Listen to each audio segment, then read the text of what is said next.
Hi, everybody. This is DearMamaSal in a different venue today. The reason being, for some reason, my normal computer that I do the broadcast on didn't want to connect properly today. So I thought I'd just sit here and talk to you from here.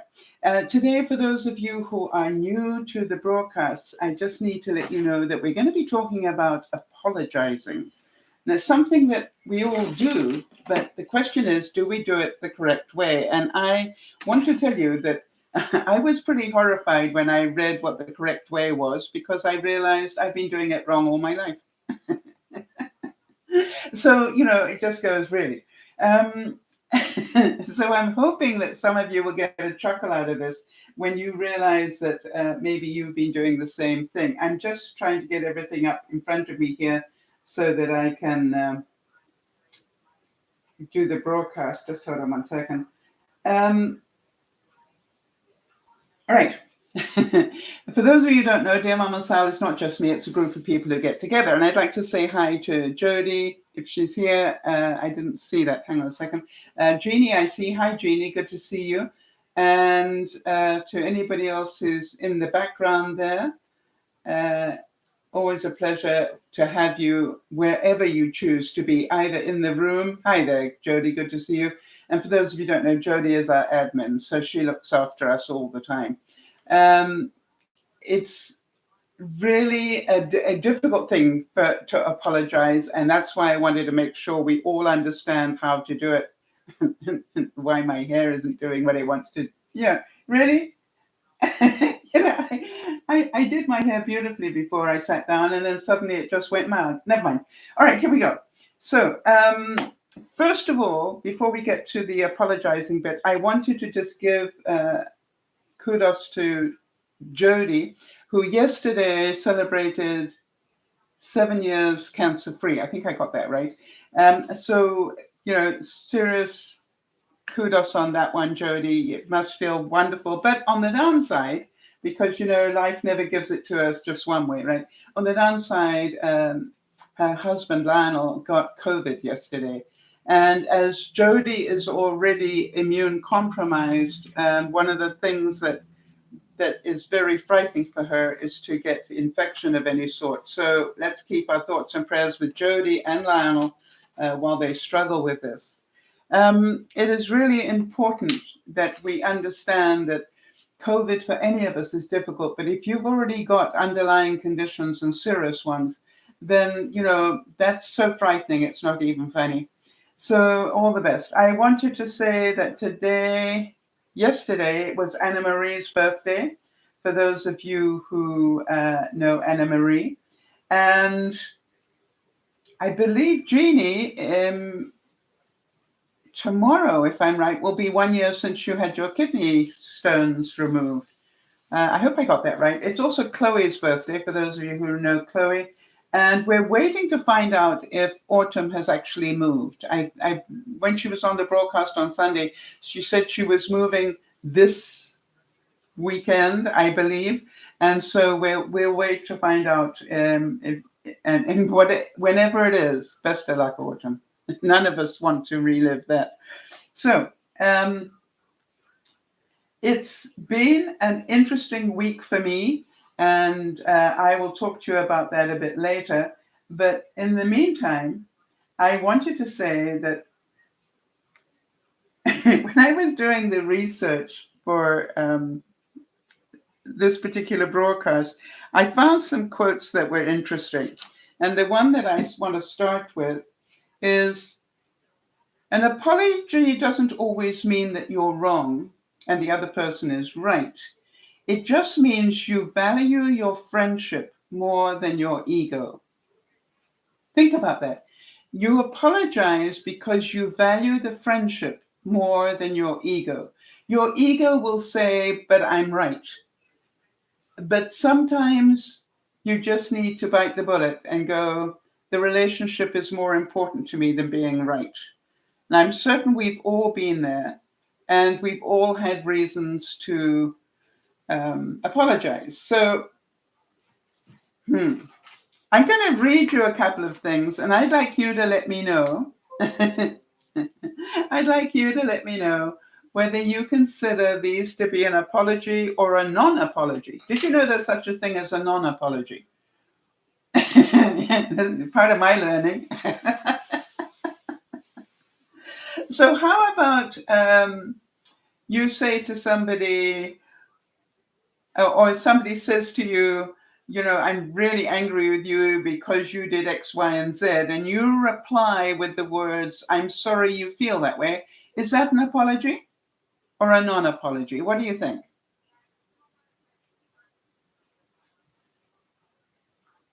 And the reason I ask that is because you're going to hear all sorts of things that I think we say all the time and find out that they are, interestingly enough, not necessarily, and yes, it's a non-apology, right, Jeannie? How about I'm sorry? And by the way, I'm sorry for saying da da da da da. The thing I wanted to remind us, you can remember a long time ago, I said to you, when somebody invites you somewhere and says, can you be there on Friday? No is a complete sentence. You don't have to justify it, all right? So I want you to think about that, because apologies don't need justification, all right? Yes, so if I said to you, Jeannie, I'm sorry that I was angry with you. Apology or non-apology?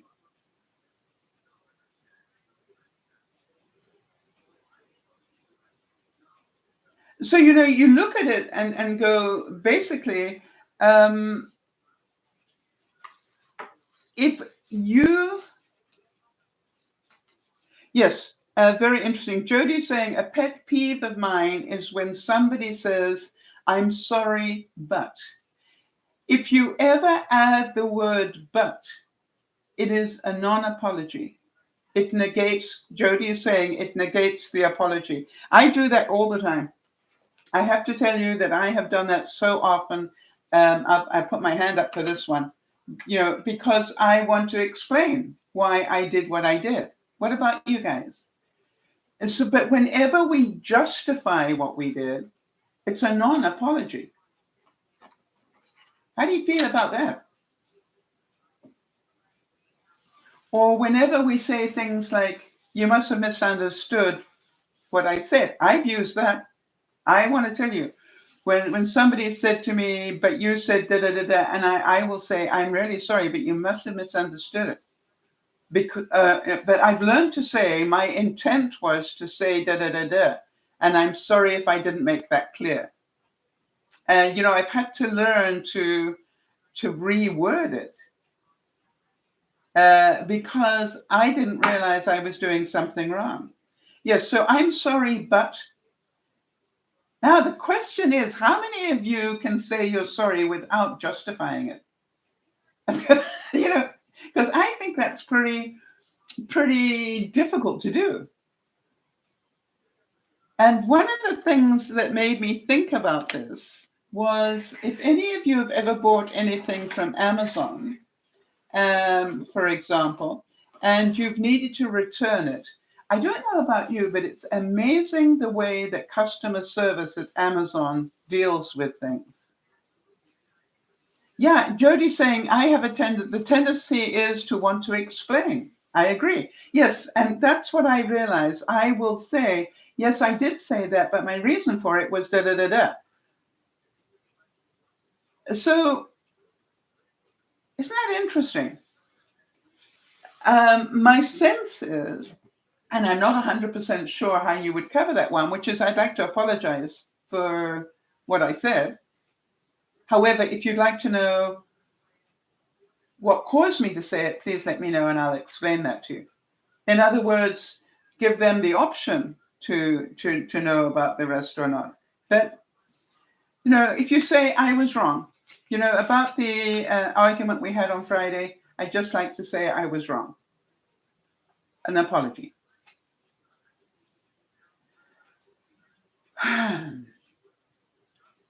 I think it's scary in a way. What about you? And here's I wanted to give us some practice. Now, this is going to be interesting for some of you. I've got some world events here. And I want you to imagine that you are the PR person or the customer service person for, let's say, the White Star Line of the Titanic.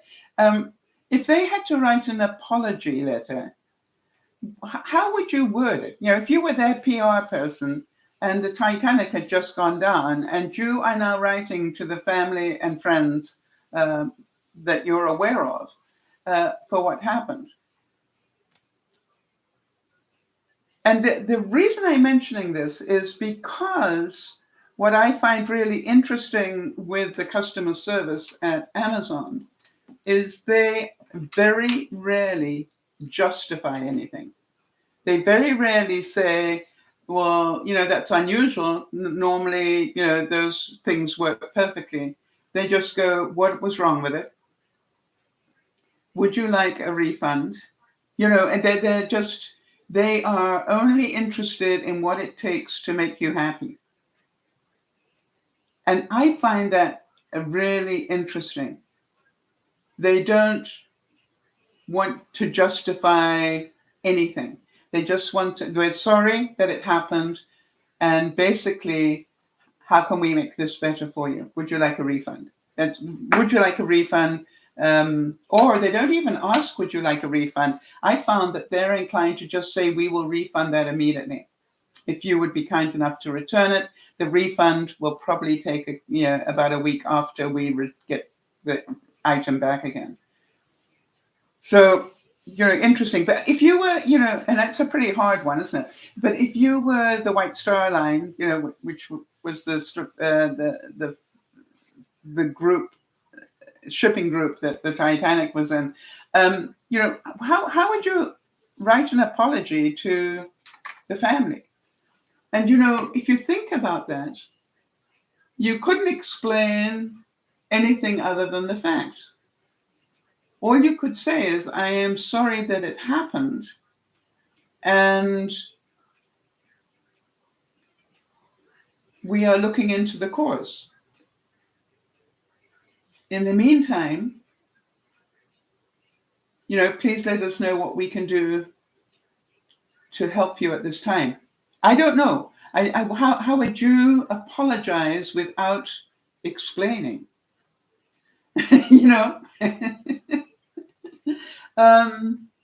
Difficult one, right? And I was looking at a lot of, because once I started on this, I got really interested.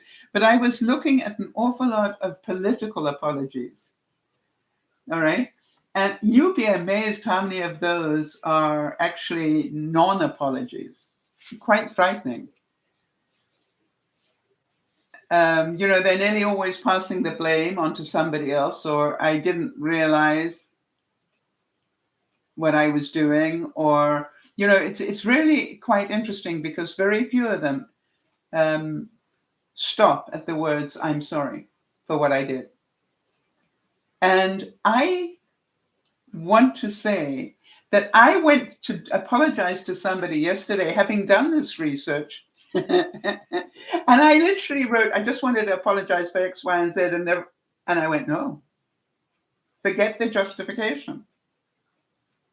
If you justify it, it is not an apology. All right? And so I was trying to imagine so many world events that have happened. And how would you write that apology without having an explanation? I don't know. It would seem inadequate to me. But in truth, the moment we explain it, we are, as Jody said, we are negating, we are taking away from the apology. So I thought that was pretty interesting. The next quote I have is, when you realize you've made a mistake, make amends immediately. It's easier to eat crow while it's still warm. So now I've got a question for you. How many of you have apologized because you thought it was the only way to keep the relationship. In other words, you didn't necessarily mean it. You didn't actually want to apologize, but you realized the only way to keep that relationship would be to apologize. In other words, you were going to be the better person in this. Have any of you ever done that? And, so think about that. And think about how many times you have apologized when in fact it wasn't true. And again, how do you feel about that? Do you think that we should apologize when we're not sorry? When we do it for the sake of the relationship, but for the sake of goodwill, if you like, because we all apologize. I'd like to ask this question of those of you of faith, because I think those of you of strong faith have very strong guidelines around apologizing. Turn the other cheek, da da da da da da. And so it's the right thing to do, right? And we've got all this indoctrination. And so I would really like to know that within those of you who are of faith, what is your teaching? What have you been taught to say, in terms of the correct way to apologize? And I thought that would be interesting to hear how different faiths go about working with it. Because I do believe the most natural tendency is to justify it. So what I did was I had a look at some do's and don'ts, which I'm going to go into. But let me tell you what an apology sounds like. And this is just a simple list. And if you can remember, it's like no is a complete sentence. Please remember that the shorter the apology, probably the more effective it is. So if you start with the words, excuse me for whatever the action was, and then shut up. Or how about I apologize for da da da. Oh, interesting. Jeannie's coming back and saying that in her faith, that their God is the ultimate judge, not me. So forgiveness is the best way to go. Jody's saying, I was taught to humbly apologize when it's needed and to forgive others as many times as necessary. All right, so to humbly apologize as needed, when it's needed. So that's whether you're right or wrong, whether you believe that it is something you need to do.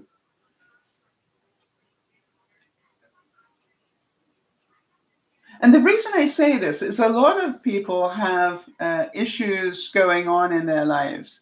And, they are holding on to the fact that they know they were right in this.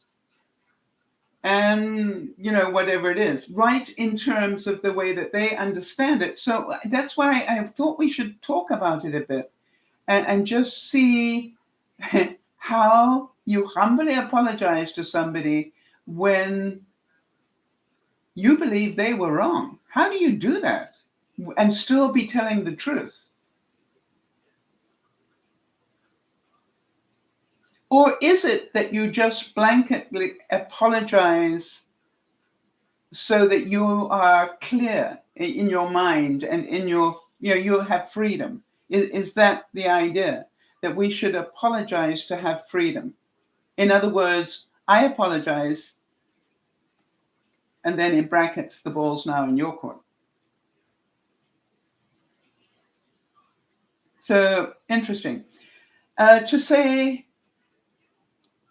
I must apologize for, and then the action is, and then stop.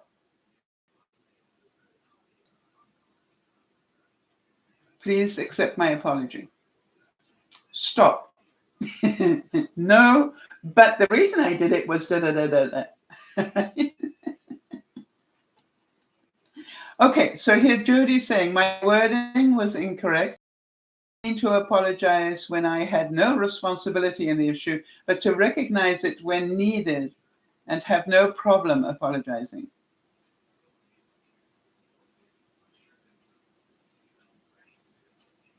Oh, so that's right. So you're saying that you would not apologize when you believe that you had no responsibility and no need to do so. Interesting. Okay. Um, and yet, when you look at the definition of apology, it says that we should do it to save a relationship. Isn't that interesting? But there have been relationships in my life where I have never apologized. I've got to be quite honest. How many of you could just say, I was wrong? Can you forgive me? Stop. That's a challenge, isn't it? Jeannie, I'd really like to hear more from you on this. All right. So when you do something wrong, and I'm sure that you, like the rest of us, have days where you do something that's wrong. How do you apologize, and then what do you do if you don't believe that you were wrong? So I'd really be interested in your feedback on that.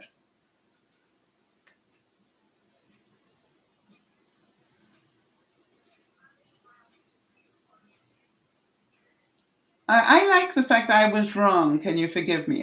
That's. I hope you can forgive me. I think I would probably say. Jodie's saying, but there's also the go along to get along way of thinking. Yes, I used to do that a lot. How many of you know that you apologize for way too much?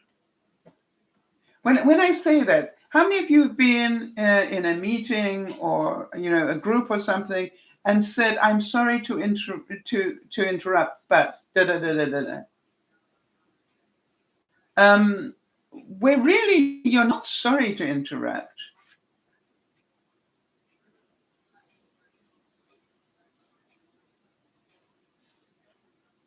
All right, you need to interrupt. The correct is, I am interrupting because I want to tell you da da da da da da da. So, but on the other hand, those of you who are very aware of manners, you can say, yes, but I'm sorry to interrupt is more polite because you are interrupting a conversation or a discussion. So, interesting stuff, right? So all things to think about.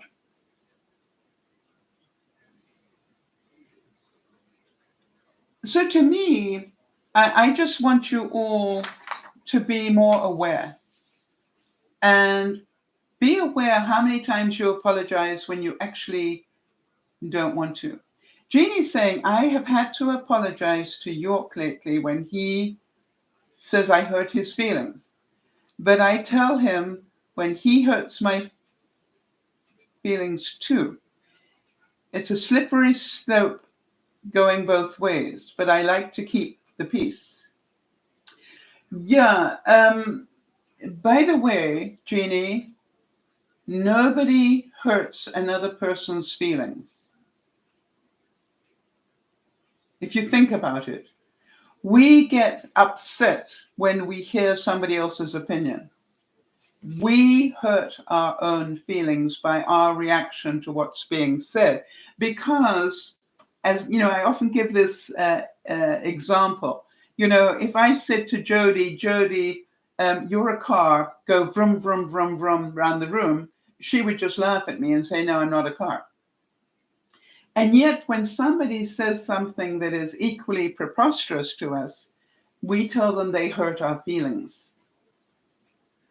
And the truth is, we took in what they said. And I believe that when we say something to somebody and it hurts them, and they say, you just hurt my feelings, you go, that was not my intent. My intent was to tell you X, Y, and Z.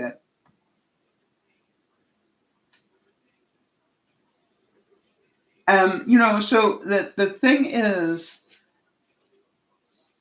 I don't accept it anymore when people blame me for hurting them in some way like that, because it is not unless I intended to. I've got a friend of mine who's who will start a sentence with, "I'd like you to take this personally." You know? How many of you have been in a conversation where somebody said, "I don't want you to take this personally"? Well, she always says, "I'd like you to take this personally," which is really quite funny. And then we'll say whatever it is she has to say about, "You haven't let me have a word in edgeways for 10 minutes, and I'd like you to take that personally." I think that's incredible honesty, don't you? So, yeah, it's interesting what Jeannie's saying, though, that that if her husband says that she has hurt his feelings, that she in turn, will say, "But you've also hurt mine." But that's a slippery slope, right? Because nobody's winning. And so, what is the correct answer? I would suggest, from what we've talking about, that the correct answer perhaps, and I don't know for sure, perhaps the correct answer is, "I'm sorry that what I said caused you hurt."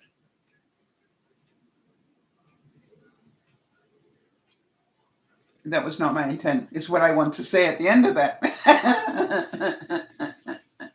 Or if it was your intent, then I wonder how many of us would have that honesty to say, "Look, I'm sorry if what I said hurt your feelings, but it was what I intended."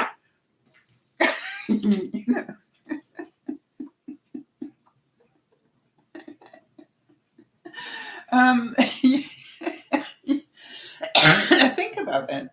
Quite interesting.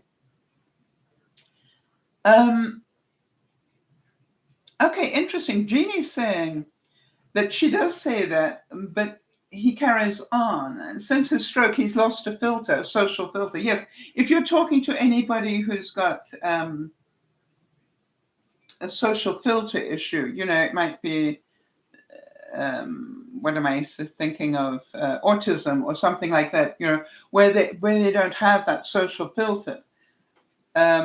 You just have to remember that it's not that they mean to be rude, they just don't have that filter. So, Jeannie, that's a good point, all right? And I think anybody that lives with anybody with Alzheimer's, or anybody that lives with anybody with that issue, needs to be aware that some people's filters are no longer working, or they never develop them. How many of you have been with children when they've blurted out something not polite about an adult, and the parents, die of embarrassment, and get quite angry at little Jean or John, or whatever. But the truth is that children haven't learned that social filter. And I tell a story about this, where I was at the airport with my husband, and he had children from a previous marriage, and I was with the children close to them, and they were playing with the automatic doors. And it was really interesting, because as I was going towards them to stop them playing with the automatic doors, because they'd been playing a little, didn't just do it once or twice, they were being a pain. So I was walking towards them, and just as I did that, there were a grandpa and grandma type couple coming towards me. I was probably in my 20s at the time. They were coming towards me, and they obviously had said something to the children. And then they looked at me and they said, "Oh, look, here comes Mummy now." Because obviously I had that look of a mum who was about to tell their children to stop playing with the automatic doors. And my youngest looked at them and said, "That's not my mommy. That's Sal, and she's married to Daddy." And I burst out laughing. And I said, "He is perfectly correct in both those statements. And I'm sorry they were in your way." Come, children, let these poor people get through. But it was interesting how he worded that. "That's not my mommy." That's Sal, and she's married to Daddy. And, perfectly true statement. So here are some do's and don'ts that I came across, and I thought we could share. Do you agree that if you're going to apologize, don't be fake? All right? And it actually says here that although surface level apologies might make you feel better or check off a task on your ethical to-do list, but if they're not sincere, they really they're not worth the time. How many of you have had an apology from somebody where you knew they just did it because they thought they should, rather than they meant it? Understand that from this point onwards, whenever you apologize, and follow the apology up with the word but, to stop and say, I'm sorry, there are no buts. I had a reason. I'd be glad to share it if you want to hear it. In the meantime, I just wanted to say I'm sorry for what happened.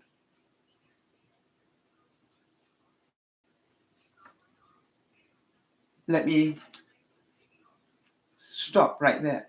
All right. And that's the difficulty. I know it's going to be a real problem for me now.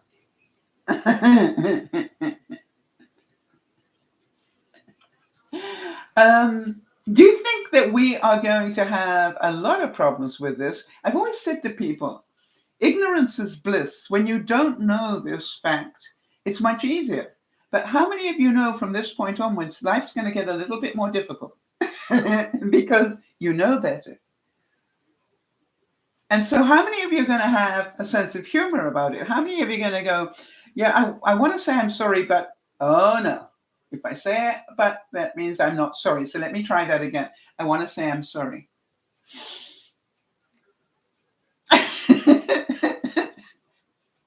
And I'm pretty certain the person you're apologizing to will understand that. All right. They will understand that it's very difficult not to continue.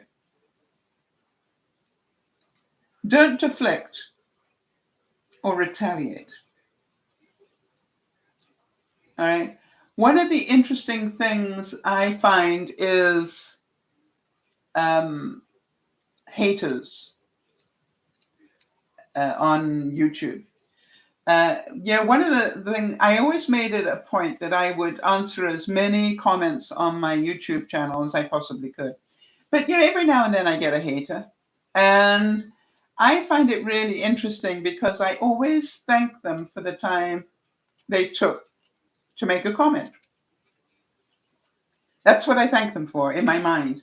I will go, thank you. And I had one that was watching my video on how to clean Swiffer dusters. And what they said in Polish, not in English, in Polish, was that what they really learned from watching my video was how to waste water. Which was a fair comment. 10 years later, because I think I made that video about 10 years ago, when we are much more conscious about not wasting water. And so what I did is I thanked them and said, I now clean my Swiffer dusters by putting them in a mason jar and shaking them up. Then I rinse them and shake them dry. So, it was just like, why would I be angry with them for making the comment? It's just their comment. It's their opinion. I don't have to agree with it. This is an interesting one, Jeannie. It says here that it's really important that we believe the other person. If they say they are hurt, believe them. Or if they say they are disappointed, with what you said, or for example, how about they say to you,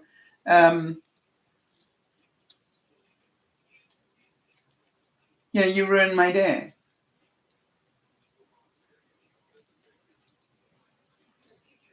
And I would like to think that we now would think about that a bit more and just go, again, I am sorry. Was not my intent.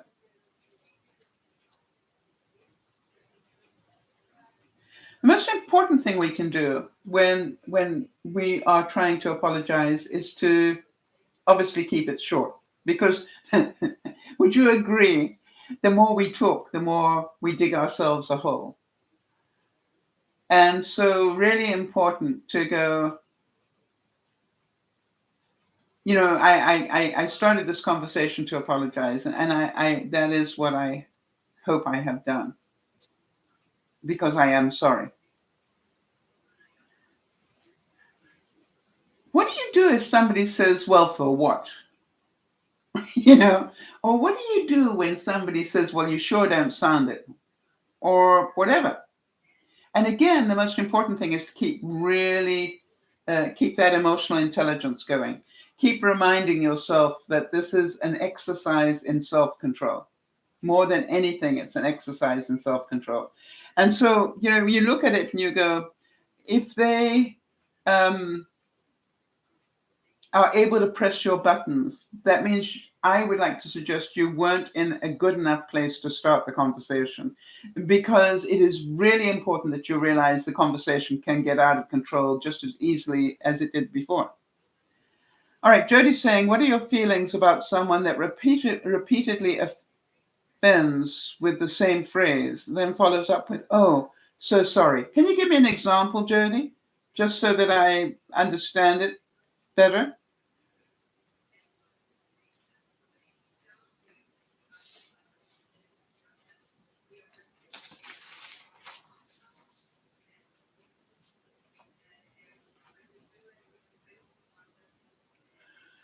Yeah, but can you give me an example of what that apology might be for?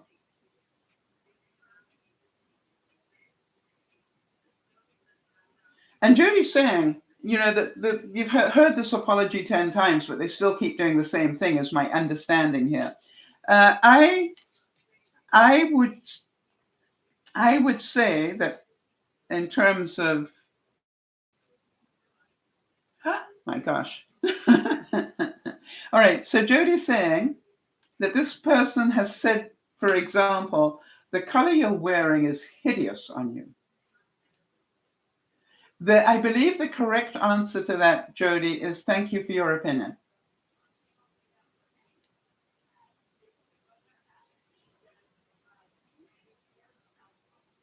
And if they say, oh, I'm sorry, you go, no, that was your opinion. You're entitled to your opinion. I think if you can do it, Jody, it really helps you know that you are in control.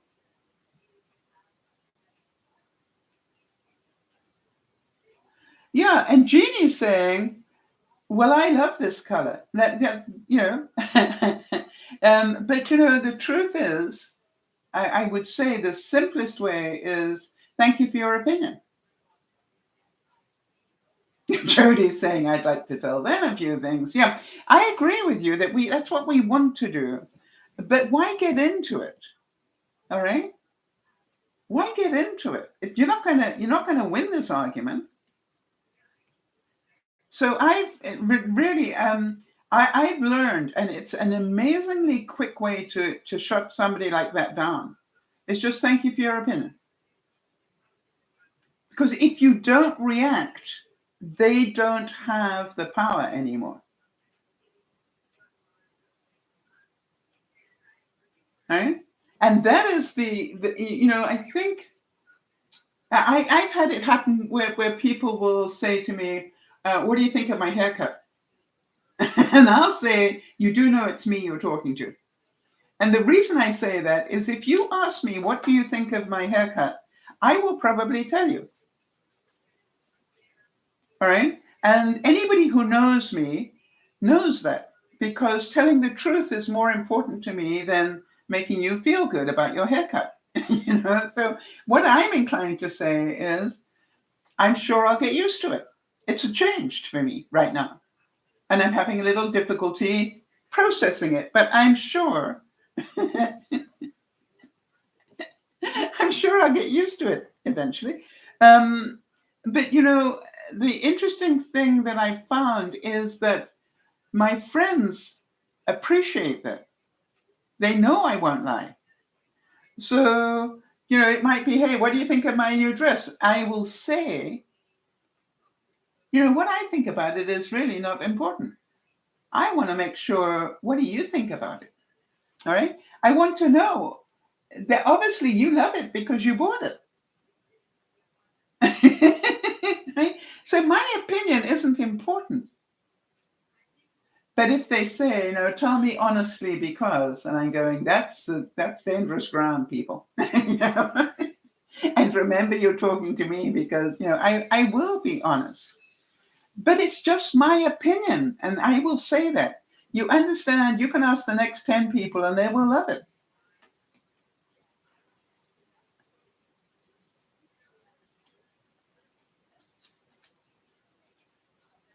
Did you know that when you apologize, it should be uncomfortable? That it is said that if you apologize and feel uncomfortable about doing so, that means you are letting go of your ego. So, apologies are not easy. And I would recommend that we all look at them one more time.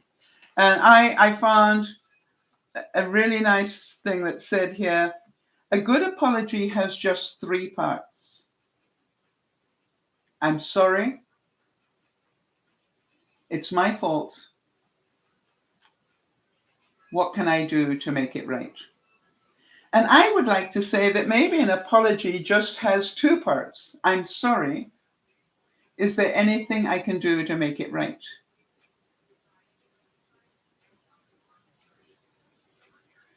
All right, so Jody's saying, it's one of the things that I cherish most about me, is your honesty.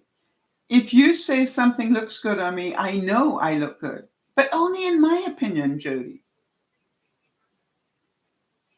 It wasn't, oh, that looks great, just to make me feel good. No, if I don't think it looks great, I won't make a comment on it, right? I will find something else to comment on, but if I don't like that dress on you particularly, it's not important whether I like that dress on you, right? It's important whether you do. That's my view.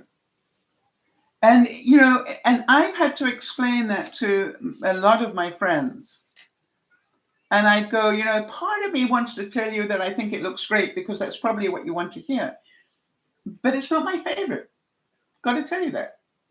But who cares? Just my opinion. Go ask the next 10 people. Because they probably think it looks great. And why? I don't know. Maybe I just don't like that color. I can't imagine. It's difficult, isn't it? So to me, I would rather be. I saw a quote somewhere this week, and it said something about the fact that you can give up on a lot of things in life, but don't give up on who you are. All right. In other words, if you are somebody that people know for telling the truth, don't change on that. Don't try and improve it by doing something different. Where is my coffee, people? I moved to do the broadcast from this computer and didn't bring my coffee. I mean, that's a serious problem.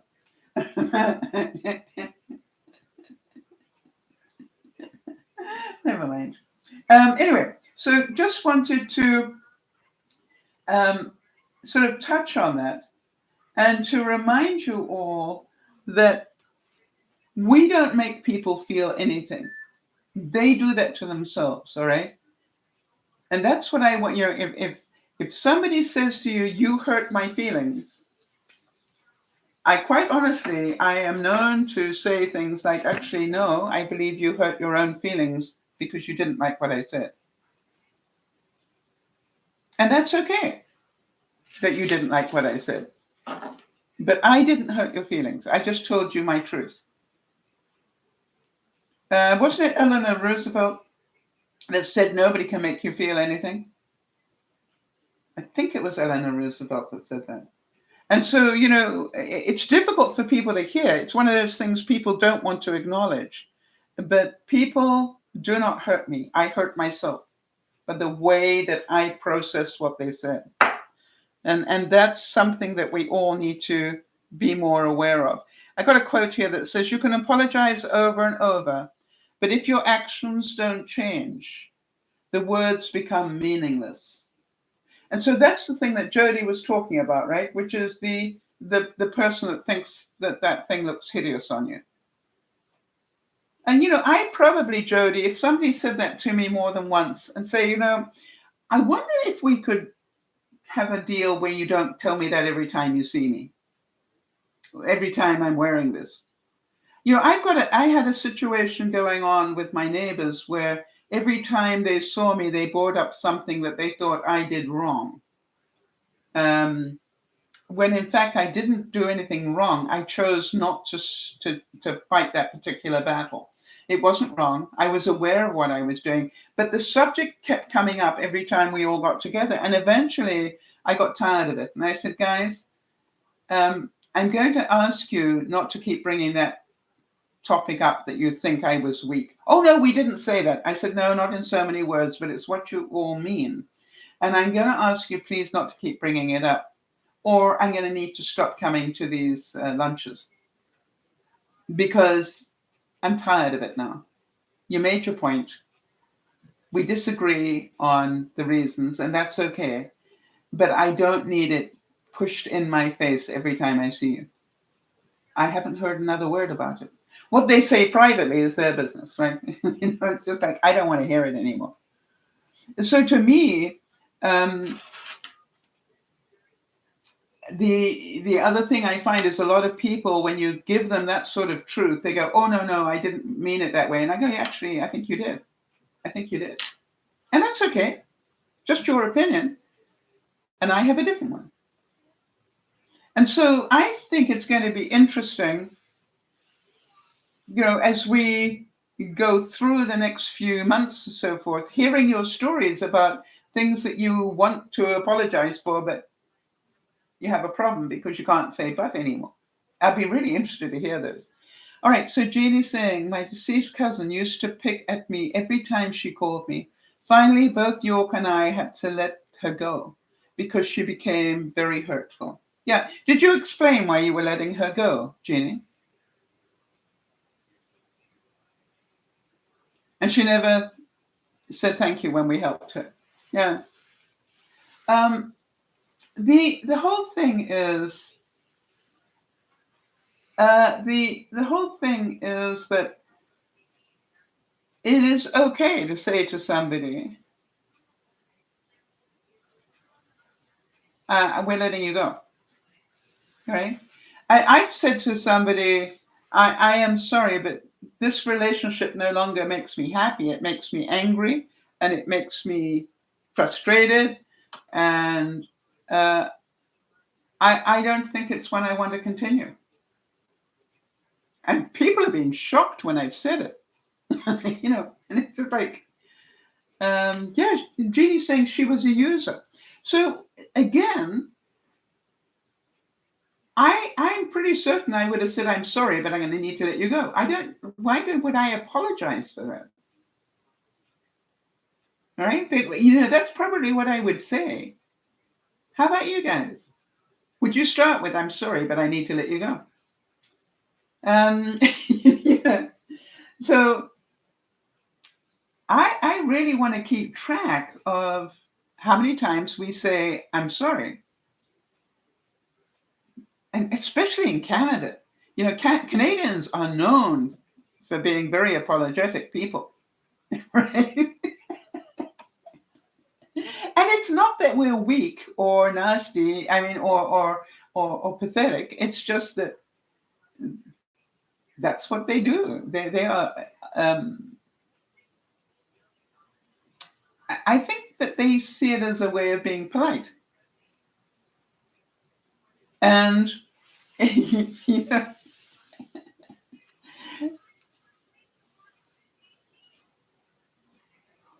Wow. Jean is saying when she died, her only son would not come to her funeral because of how she treated him. Yes. Have you ever? And that's an interesting subject. How many of you go to funerals because you think you should, not because you genuinely want to be stand up for that person? I want to tell you that my ex-husband died, and I did not go to the funeral. And it was interesting how people judged me for that. And I said, why would I go and pretend, along with the other 4 wives, or whatever it was, 3 wives at that time, I think. I said, why would I go? And I loved him, but after the way he treated me, I didn't have that respect for him anymore. And I believe you go to a funeral of somebody you respect.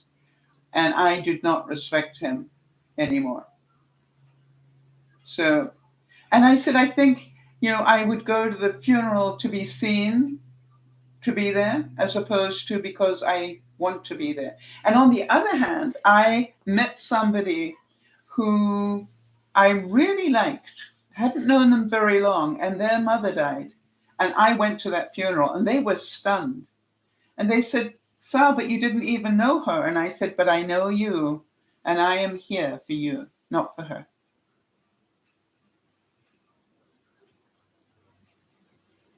Yeah. So Jeannie's saying, our family sometimes attends a funeral to represent our part of the family, to represent my mother or father. Okay, so you have your own reasons for going.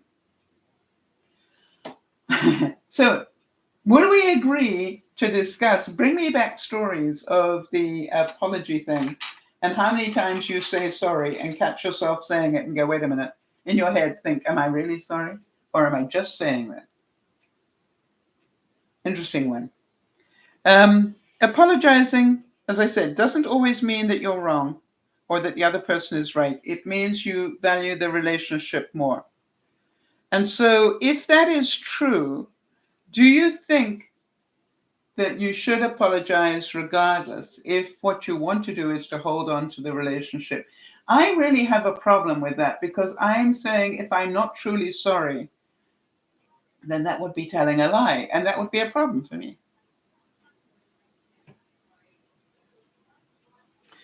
But here's another quote that says, maybe answers some of that question. It said, a sincere apology should always mean something.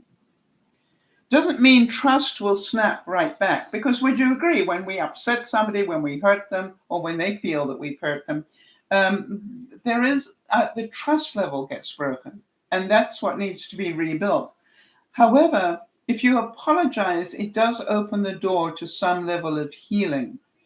So how many of you believe that you apologize because you would like the healing to begin? And if so, is that what the faith-based forgiveness is all about?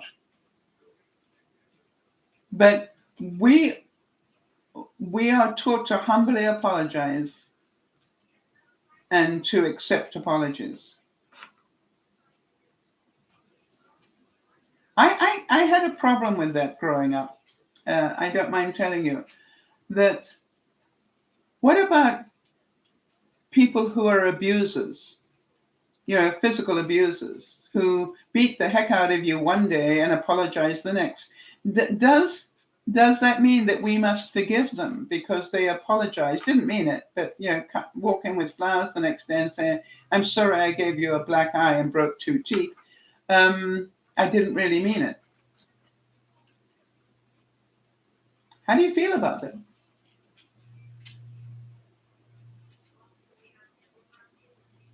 So, I think we need to look at it in a very rational way.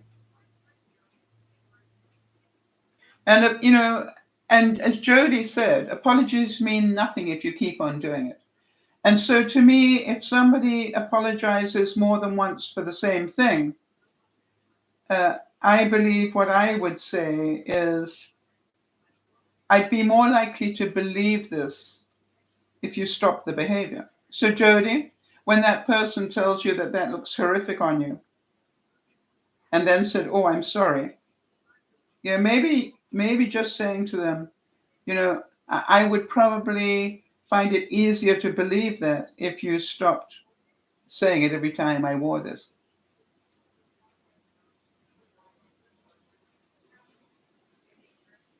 Makes sense?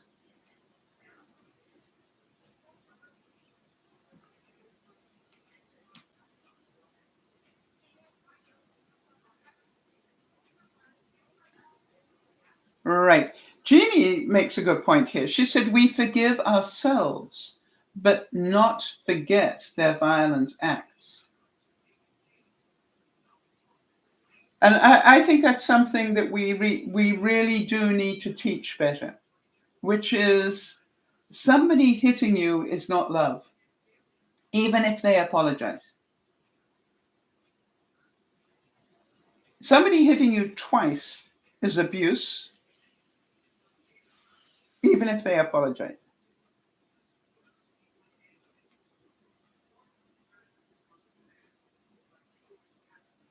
And I believe that we get taught what we think love should look like. And we believe that we should forgive everything. And I don't believe that. I don't believe that we should forgive everything.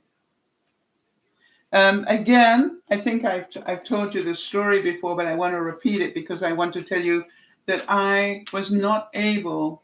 I used to do work in a prison. I used to say to my friends, I'm off to prison now. But I used to volunteer time at a prison to try and help people rehabilitate. And one of the things that came up was one day I was asked, would I help somebody who was a child abuser?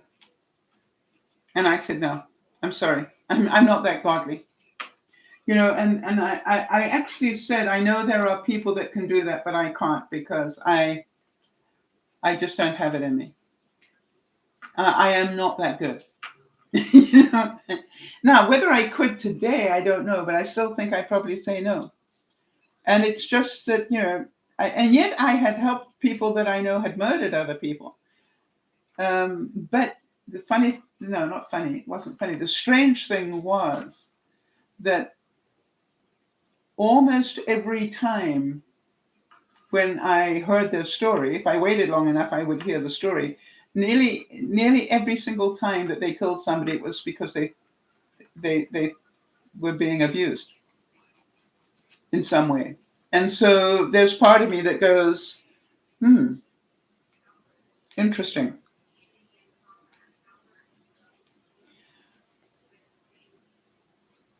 So I'm not sorry that I can't forgive everybody. I just know my limitations. And as I said, I'm not that perfect a person. Lynn Johnson said, a sincere apology is the super glue of life. It can repair just about anything. So there's part, if we take that and say, regardless of right or wrong, if I want this relationship to continue, can I give a sincere apology knowing that the reason I am giving it is for the sake of the relationship? Is that valid or is it a lie? And I would say that there have been times in my life where I definitely have apologized for the sake of the relationship. And I am not sure that I am sorry about that. I think there were some relationships that really were that important to me. So I wanted to ask you, we were talking last week about spring cleaning. Did any of you try what we were talking about, which is to think about every room in your house and divide it into quarters, and then just this week concentrate on one quarter? Did any of you try it? And if so, what results did you have? I want to tell you that I decided to do quarter of my living room. You can't, oh, maybe you can see it if I turn the, no. All right. No, too difficult. All right, I'll probably end up disconnecting. I've got 3 big windows in front of me in my living room, and I've got 2 more here.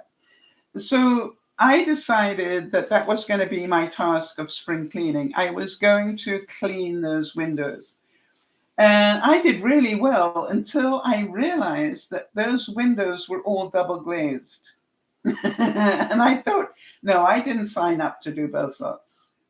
So what I decided is the next time I do this rotation in the living room, I will do the insides of those windows. Okay, Jody said she tried it, let's see, and it's going to be a game changer. I'm making progress in the living room. The positive momentum is so encouraging.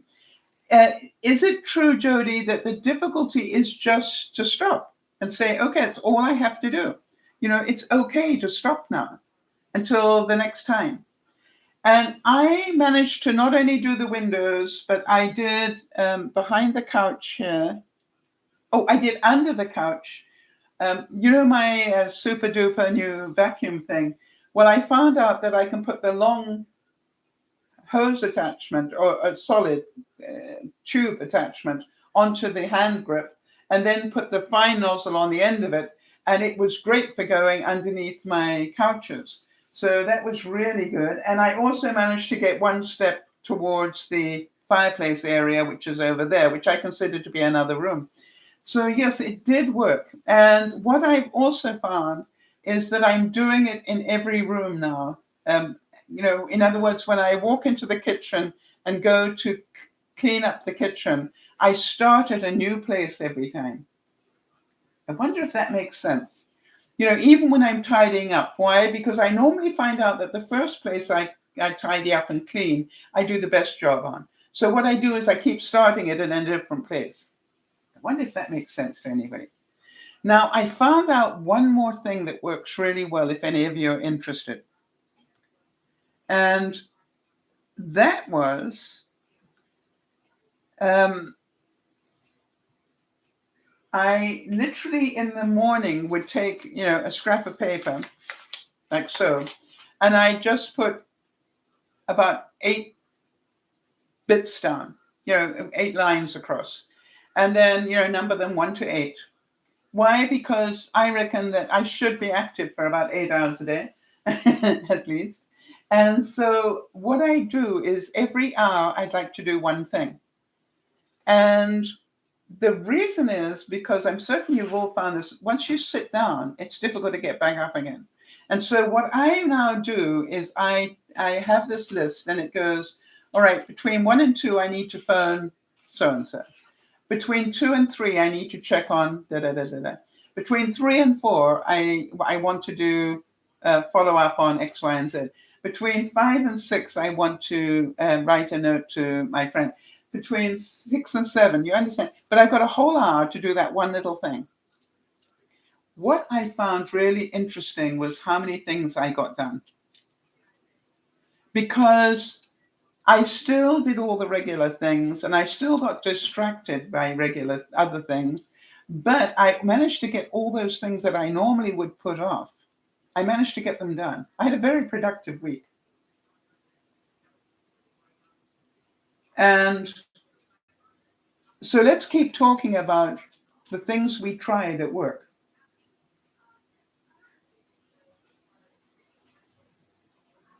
Just bear with me a sec. It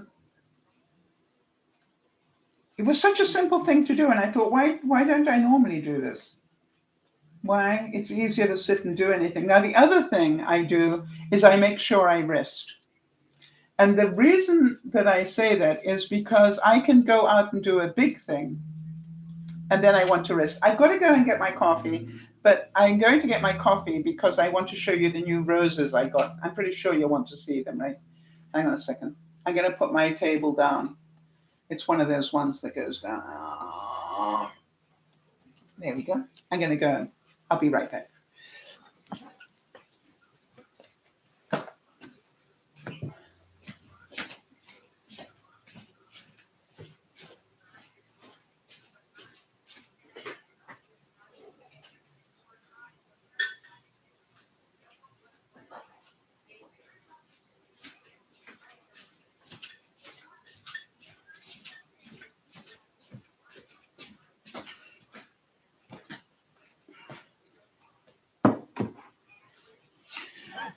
Okay. Hold on. It's getting back up again. All right. So Jody is saying, for the first time in years, I've been excited about cleaning tasks and what I could accomplish during the day. I don't dread it. Yes, Jody, because it's small enough to accomplish. I have no idea what this is called, but isn't it beautiful? It's quite stunning, the orange on it when it's closed, and it has a really beautiful bouquet. So this is what I did to make me happy this week. I went out and bought 2 more roses. This one, and this is a big climbing yellow rose. Both these actually came off in the transporting between buying them and getting them home, because the rose bushes were fairly well established. Getting them into the Jeep, I managed to knock the heck out of a couple of things. But I am really happy. I just, really thought that was such a beautiful color. And I'm pleased to say that, I inherited 5 rose trees from my neighbor. It turned out that 2 of them died in that winter, and before I even got them. And they just never came back to life. And so I'm replacing those 2. And so that was great fun for me. I wanted to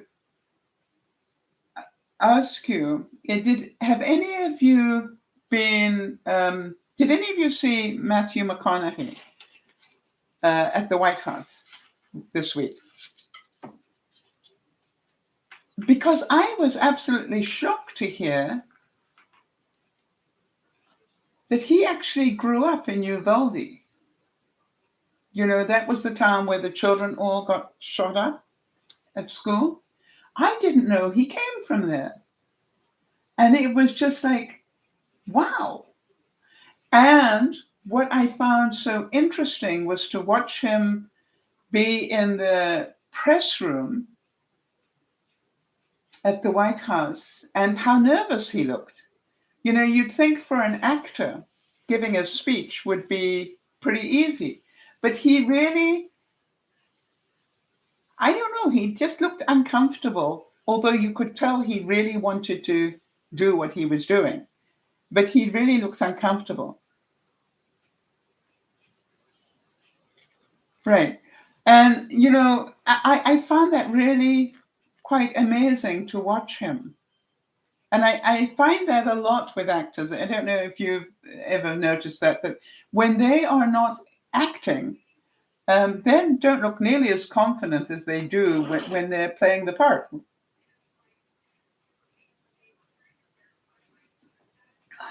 Cold coffee still tastes good. Now, there's something else I found out this week. How many of you know that I've been keeping an eye on the little moon lander called Perseverance and the helicopter and everything? I don't know why that fascinated me so much, but I've been keeping, every now and then I'll go and check to see how it's doing. And do any of you know what that little moon lander is powered by? Because I didn't know this. And if I find out something and I go, I didn't know that, like I didn't know Matthew McConaughey was from Uvalde. I think, well, if I didn't, the chances are some of you don't know either. But do you know what powers the Perseverance rover thing on Mars at the moment? I didn't know it was nuclear powered. So here's what I found out. The nuclear power thing was a California-based startup and built a battery that uses nuclear waste and lasts up to 28,000 years.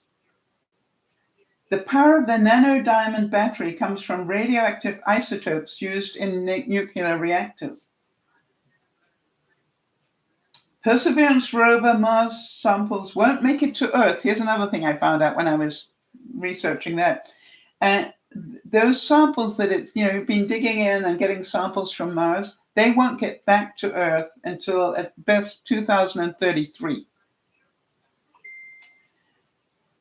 And then they will need to send up 2 Mars landers, not 1. Because they're going to need to get 1 to pick up the other one, if you know what I mean, and bring everything back. It's very complicated. but it's just like one thing is going to land, but the other thing has got to go and find the rover and get it back, and then get back to the mothership, so to speak. Don't know how they're going to do that. Anybody got any ideas? I certainly don't know how they're going to do that, but it'll be interesting to find out. Now, I've had my Fitbit now for about 4 years. I think it's about 4 years. 2018, I think 19, 20, 21, 20. Yep, I've had it about 4 years. And I found out this week, all right, that I have walked. This surprised me. I've walked 2,983 miles, and that's more than the length of the Sahara Desert.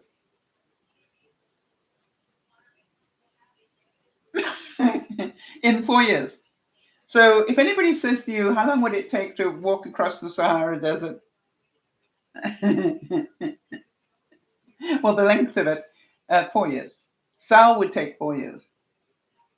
And I don't walk that fast, right? I thought that was interesting. I love that. So, nuclear-powered batteries. I don't know why I've never heard of that before. I still go back to that. The other thing that I found interesting for this week was that my steps are increasing. I need to give you a little bit of a feedback here. I struggled for the first part of the year with a terrible allergy that was causing me to have real problems when I was doing the broadcast. Plus, I was choking a lot, and especially at night. It was so bad at night that I couldn't wear my CPAP machine. I was in real fear of the amount that I was choking. But I found out I was allergic to my medication. And now they've changed it. And it's got to the point where I occasionally cough, and I sort of go, oh, I had a cough there. But not, just a, that's it. So for those of you who watched me struggle for all those months, thank you for all you did to stay with me and care about me. But it looks like I am a lot better. I also wanted to ask those of you who are regular female viewers, when did you have your last mammogram? And the reason I asked that is I realized that I hadn't had one since 2018 because I was due for one in 2020, but of course we had COVID. And I was quite shocked when I found out I haven't, my last mammogram was in 2018. So I booked mine. I know Jody has booked one as well. She started this. So for the rest of you, I understand that we didn't necessarily go during the time of COVID, but we do need to go, even though we now have a different strain of COVID going around. I think it's really important because it's probably been too long if you are female and haven't had a mammogram. So please consider it, is what I would like to ask you. And so I was quite surprised that the earliest they could fit me in was, I think, the 18th of August. So, but I got it booked. That's the main thing. All right, so Jody's saying her most recent one was 2 years ago. You skipped a year because of the pandemic. I don't do mine every year. I must admit, I try to just do mine every other year. I guess it was something that I think my respirologist said to me, every time you have an x-ray, it is, sometimes it can do more harm than good. So, that sort of scared me a little bit. I don't know if any of you have got knowledge of that. But, that that sometimes having the X-ray can actually end up doing you more damage. All right, so Jody, that's fair enough. Jody's saying that she needs them every year because of her cancer history. Yes. And I had them every year for a long time. And then I went, something? So far, touch wood, I have not had reason to be concerned. And, I had one thing where I had fibroids going on, but they were clear. So, it's just like, I think every other year at the moment is okay. I wanted to say that this was a really strange sort of week of good and bad. What about you guys? What were your feelings about this week? I know I had incredible joy of getting the roses, and I also got impatience, which always make me laugh. But I found the double impatience. Have any of you bought those? They actually look like baby rose trees. Their flower looks just like a rose. The flower looks like this. And I managed to find a couple of nice size double impatiens. But what I've decided to do was I bought flowers for my front garden, which really is for my neighbors more than anybody. But what I decided was I'd stock up on shade-loving plants and put them on my covered patio. In other words, they're going to get some filtered sunlight because of the patio, but it's covered, and so it's definitely going to be filtered. And so I thought, I'm going to have a garden on my deck. And I found that, funny enough, plants that I didn't think would flower there, like I've got little bowls with, like a geranium in the center and then lobelia on the side and so forth. But then I've also got the impatiens going on and pinks, baby carnations. Yeah. They do really well.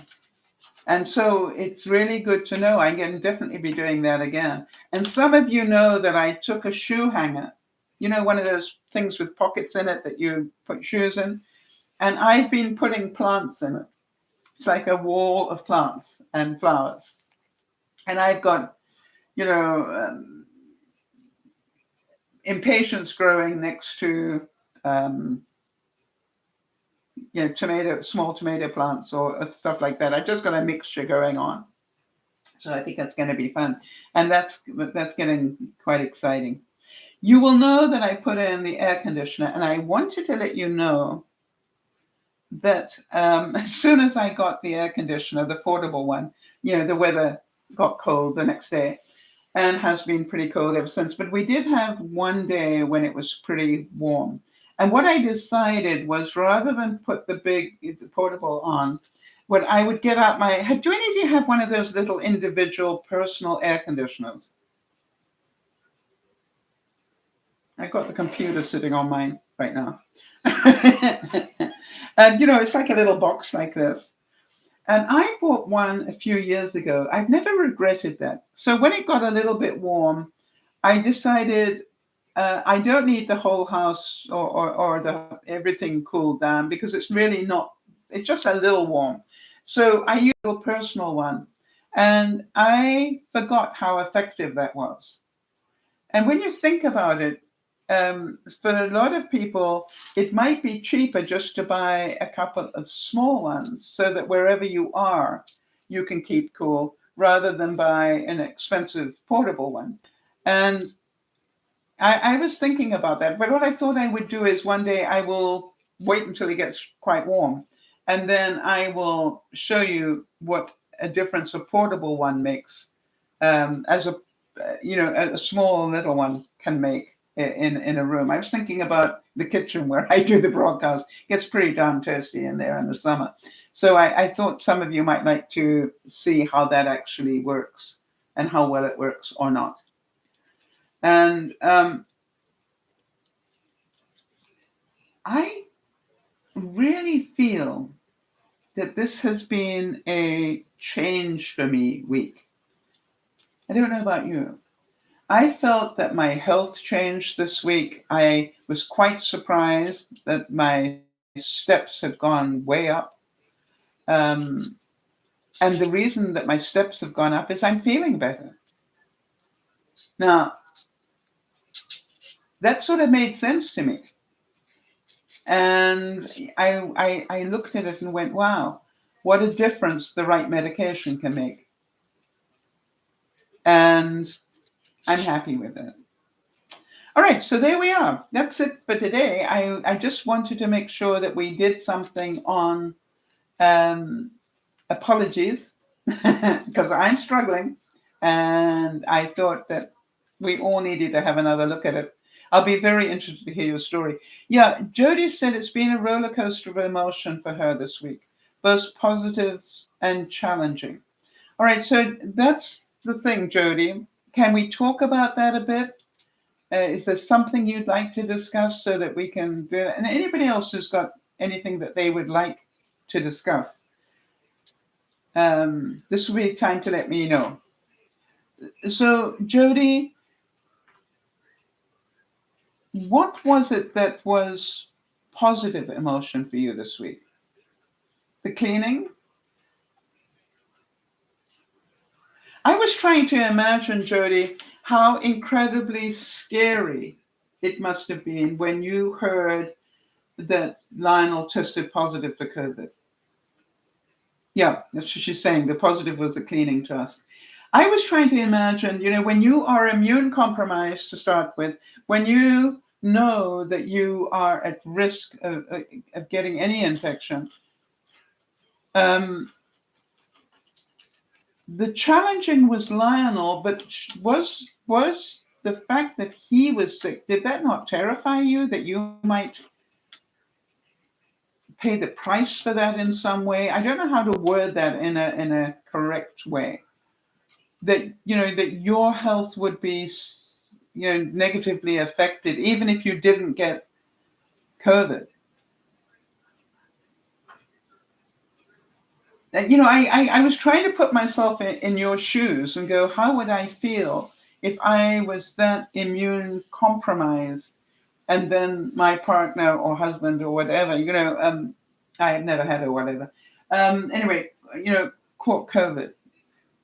That's right. She said it's terrifying, but focusing on getting him well has focused me in a way. Okay, good. So that's what I wanted to make sure that we got honest about that feeling, because I cannot imagine it could be anything but terrifying if you have that. And so what you did is you let that go and then concentrated on what you could do. Didn't get angry about what you can't control, but worked on what you could do, which is to look after Lionel. How's he doing? I had a really bad night last night, and I kept thinking, I don't know why I kept thinking about him. I was waking up like almost every hour, and I was going, I wonder how Lionel's doing.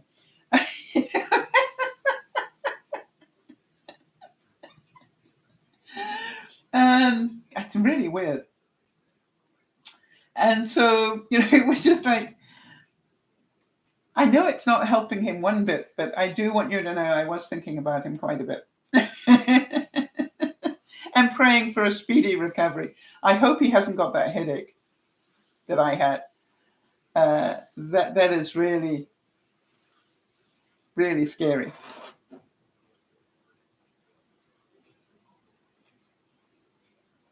Okay. So that said, he's doing pretty well, coughing a lot, and so tired. Just remember that I really had a problem just getting out of bed and making my way to the couch every day for about a week. That was my major exercise, was to get out of bed and make it to the living room. And I felt so terrible that I was such a slug, but I was that ill. It was really quite scary for me. Yeah. Well, it's a pleasure, Jody. And you know that we all care deeply about you, and we're very grateful for the fact that you are here and that you choose to be here even with everything that's going on. Yeah. All right, everybody. So I'm going to get out of here, and I hope you have a wonderful afternoon. I'll see you again this evening when we do our little cook-up. But in the meantime, think about apologies and think about people that you need to apologize to, and keep it short and sweet. It's much easier, actually, just to say, I'm phoning to apologize for what happened. And that's what I wanted to phone about.